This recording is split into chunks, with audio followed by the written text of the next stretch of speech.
Maryland is exactly where they want to be going into Big Ten play. You are Locked On Terps, your daily podcast on the Maryland Terps. Part of the Locked On Podcast Network, your team every day. What's up, everyone? I'm Tre Moore, host of Locked On Terps, part of the Locked On Podcast Network, your team every day, and thank you for making us part of your day. And today's episode is brought to you by the Birddogs. Go to birddogs.com/lockedoncollege or enter the promo code LOCKEDONCollege for a free water bottle with any purchase. You won't want to take your Birddogs off. We promise you. The Terps are exactly where they want to be going into Big Ten play. We got the out-of-conference schedule out of way, and we did exactly what we needed to do. We went 3-0 in non-conference play for the second year in a row, starting 3-0. Perfect start, exactly where we need to be. There's plenty of things we need to clean up. There's a lot of things that look very good. There's some things that maybe I'm concerned about a little bit, but overall, I think we're in a perfect spot as a program, going on an upper trend and exactly where the Maryland Terrapins need to be. The goal of the season from the start, everyone in the Maryland community talked about, was starting the year 5-0 going into the Ohio State game.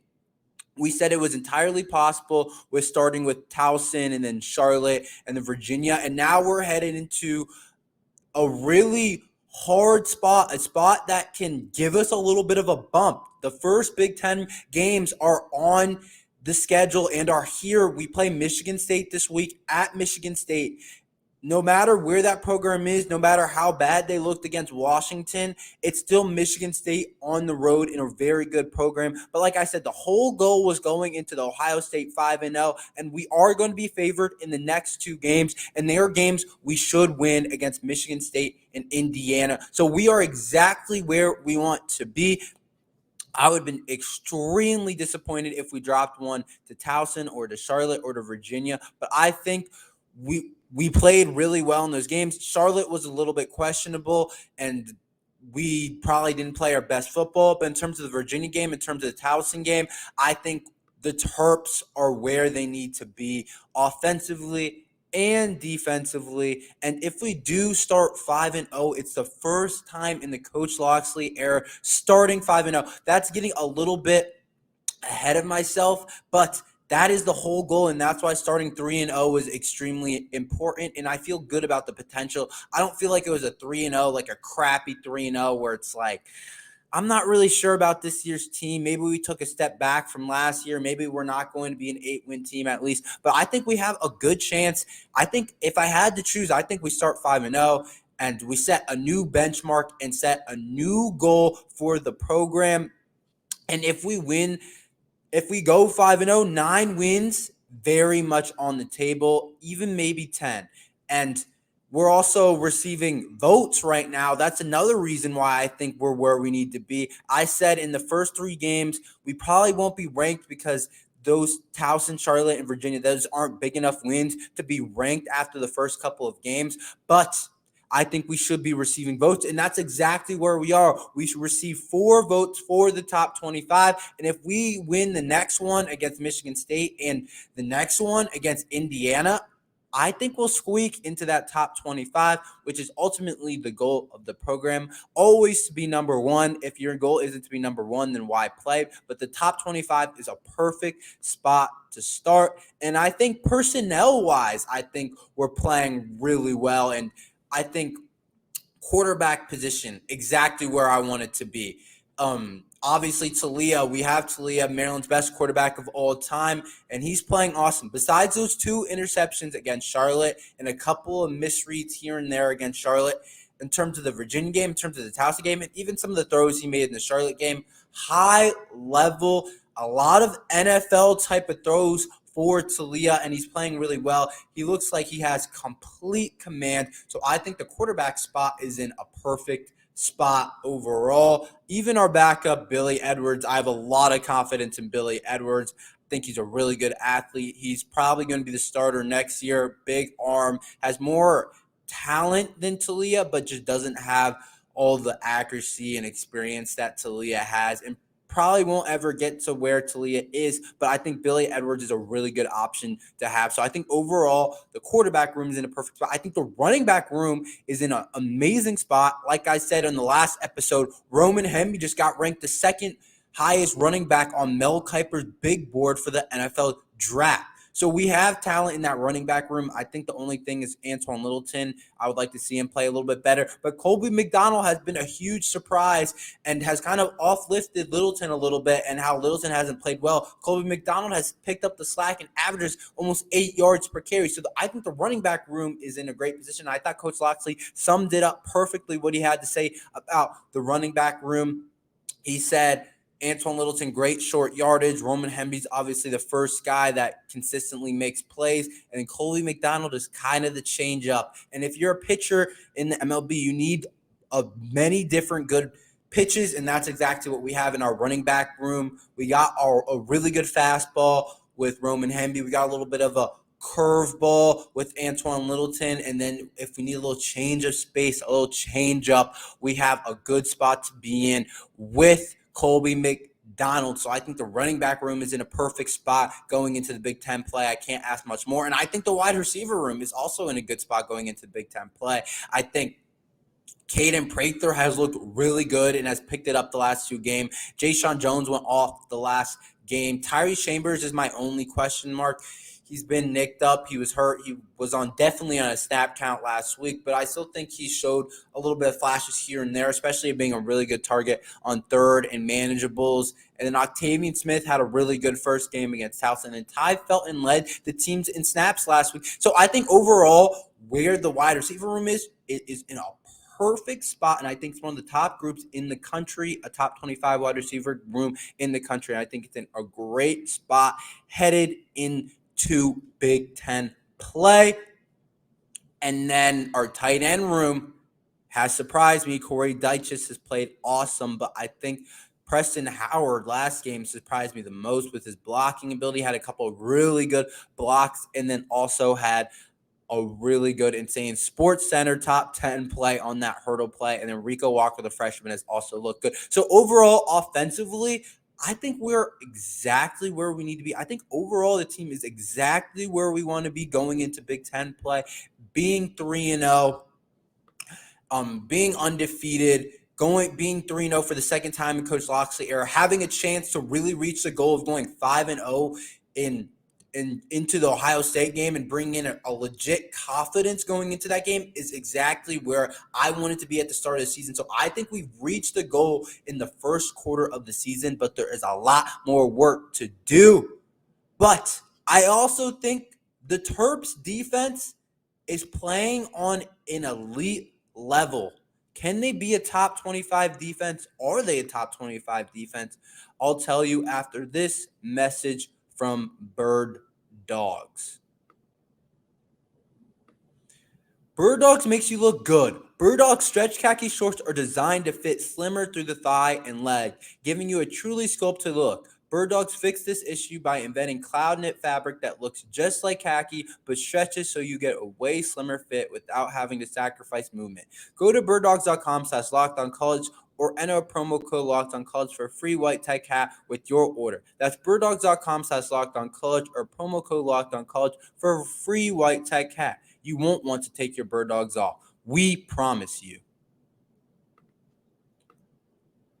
Is the Terps defense elite? I would say so, and I think it's played like a top 25 defense in the country. The catch to this is I'm not going to lie and sit here and be like, we have played awesome competition. We haven't played good teams yet. Virginia, Towson, and Charlotte aren't good, so Michigan State's going to be our first legit test. But all in all, I still think that this defense has been a great surprise. If we get into the statistics overall, against Virginia, we only gave up 14 points. Charlotte, we only gave up 13. If you remember, the reason that the score was 38-20, partly against Charlotte, was that Taulia threw that pick six. So the defense only gave up 13 points. And then Towson was only able to score 6. And the big thing, the biggest downfall right now, the biggest weak spot of the defense is giving up the big play. The only reason these teams even scored 14 for Virginia and 13 for Charlotte is because of two huge plays in the passing game, which weren't even a personnel issue, weren't a talent issue. It's not like we just got beat.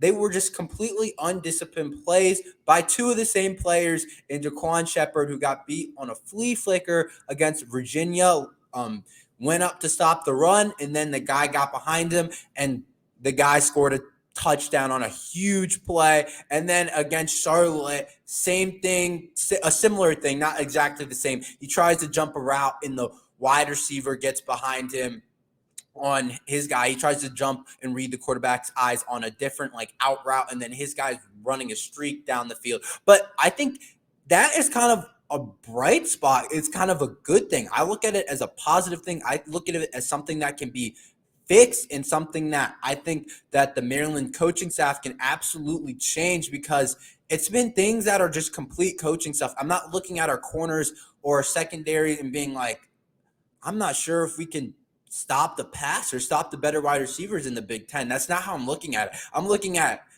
really just Jaquan Shepard has to be more disciplined. So we have given up 14, 13, and 6 while giving up 2 huge passing touchdowns, which the number probably would have been even lower if we didn't give up those 2 plays. Maybe we'd only give up 7 against Virginia or 10 against Virginia, maybe only 7 against Charlotte. I think it just depends, but I think that is the only reason that they've scored multiple times in the game. I think it could have been once, and the defense could look even better. But maybe the most surprising thing going into the year, I had question marks about our defensive line and the ability for them to stop the run, but they've done a pretty good job of doing that.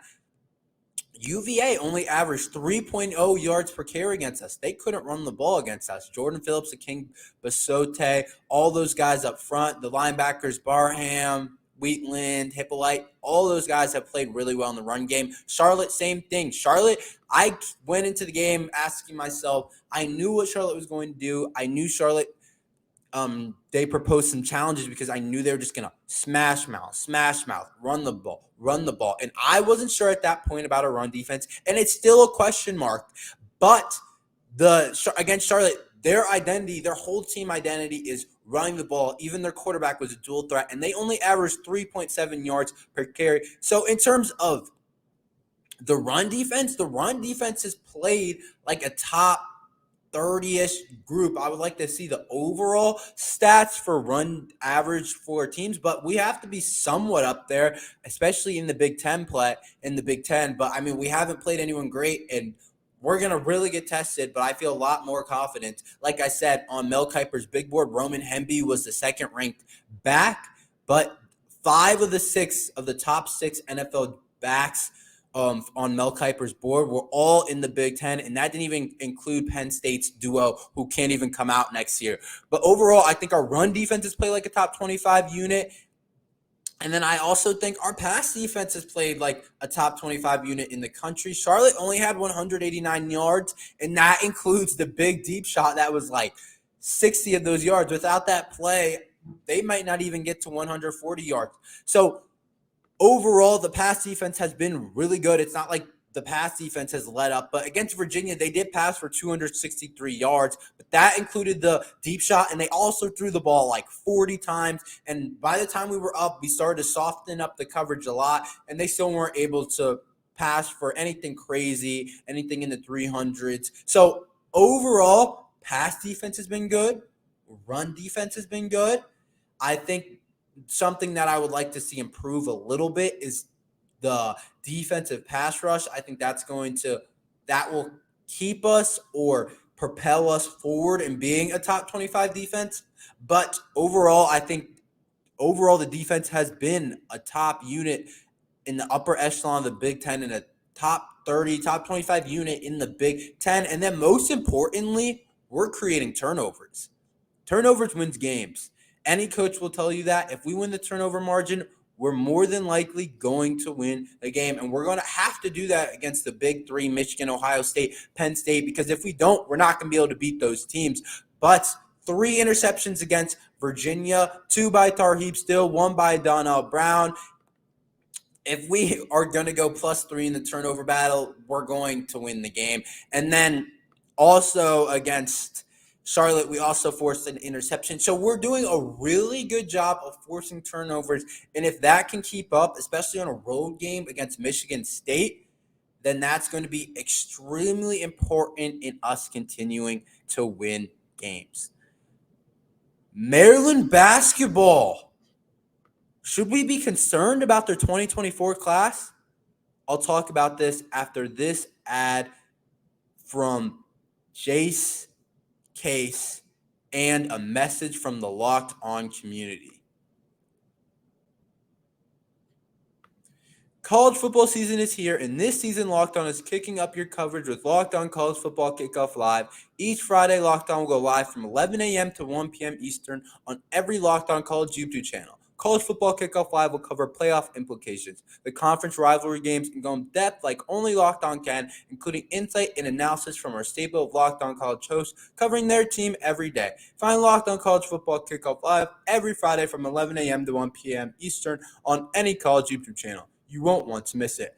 Everyone should be empowered to take care of themselves and their loved ones during the unexpected. That's why Jace Medical offers the Jace Case. The Jace Case provides 5 life-saving antibiotics for emergency use and gives you a peace of mind so that you are not just hoping that you have access to medication in emergency. Jace Medical makes sure you have the medication in hand. Jace Medical is simple. They handle everything from online evaluation to licensed pharmacy medication, delivery, and ongoing consultation and care. Don't get caught unprepared. Save more money. Save more than $360 by getting these life-saving antibiotics with Jace Medical, plus an additional $20 off using Locked On at checkout on jacemedical.com. That's jacemedical.com, promo code Locked On. Maryland basketball recruiting has gotten off to a slow start, but I'm going to tell you the dominoes are about to land, and we should not worry about the Maryland 2024 basketball class. Starting with 4-star Matthew Hodge is expected to commit to the Terps soon. 6'8" from New Jersey, a top 130 player in the nation, listed as a power forward but can stretch the floor, which I absolutely love for today's college basketball game. I love forwards that can shoot the mid-range and can shoot the three-point shot. I think that's what the game is going towards, and that's exactly what Matthew Hodge can do. But he is expected and is a heavy lean to the Terps and expected to commit to the Terps soon. So watch out for that. That could be in the coming weeks or so. But that should be our first domino to land in the 2024 class. And he is a 4-star on 247. And a lot of the websites have him rising as a prospect. So he might keep going up the ranks, but he should land soon. And then Derek Queen, another power forward, 5-star. A lot of you guys are familiar with Derek Queen. He is supposed to go on his official visit to Maryland from October 20 to 22nd for his official. And we still kind of have a bit of time on Queen, it looks like. If his official's on the 20 to 22nd, I guess he's taking his time. I thought maybe he would want to wrap it up before basketball season. Maybe after his Maryland visit, then he'll know what he's going to do. Maybe that's his last visit. But overall, we're still kind of waiting on Derek Queen. But Indiana has definitely gotten into the mix for the 5-star top 20 player in the nation. But Queen is a must. If we don't land Queen, I'll be extremely disappointed. But Maryland is still a favorite on most sites. I know the Terps staff went out to Mount Bird,